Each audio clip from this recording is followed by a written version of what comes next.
This game has easily 100 times better car features than a Dusty Trip, and it is super impressive.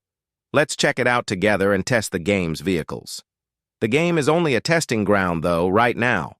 The game is called Quartz's Chassis Testing Place, and it has a pretty high player count. Being at 400 concurrent players, the game also has 3.2 million visits total, so it seems to be really good because it also has an 87% like rate. Alright, let's now finally start the video and join this cool game. It has a pretty cool loading screen. Alright, we're in the game. You might notice that we're already in a car, which is intentional by the developer. You sadly can't exit the vehicle in this game, so this is what our car looks like. Let's go through the different camera modes that the game has. This is what Dusty Trip should add as they are in the end, a car game. This is the rear camera.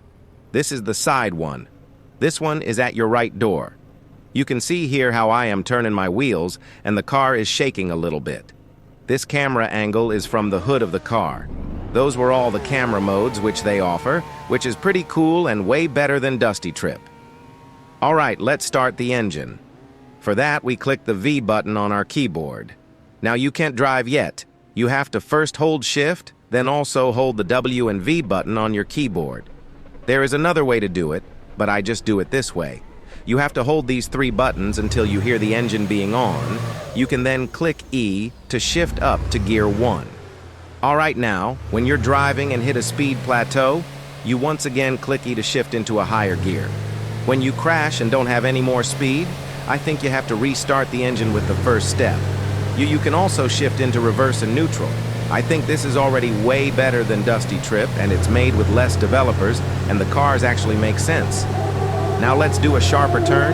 We start drifting, and there's the tire marks on the floor, and you see the tires start smoking because of it. We end up losing control and flip over, and it actually has some crashing sounds, making it more real. Now that we flipped over, we can't just magically make the car turn upside again. We have to respawn the car. So let's start it up and continue. You can see here how good the camera modes are in the game. Let's go off-road a little. The camera shakes as the car shakes, which is a good touch of detail. Now normally here we would go into reverse, but I haven't managed to find out how it works yet, so I'ma cut the clip here and jump to the next section of the video. Let's test out the suspension of the car by going over these little bumps in the map here. The suspension holds up really good and feels realistic. The suspension in Dusty Trip is like bedrock and it can't move an inch, because else the car falls apart.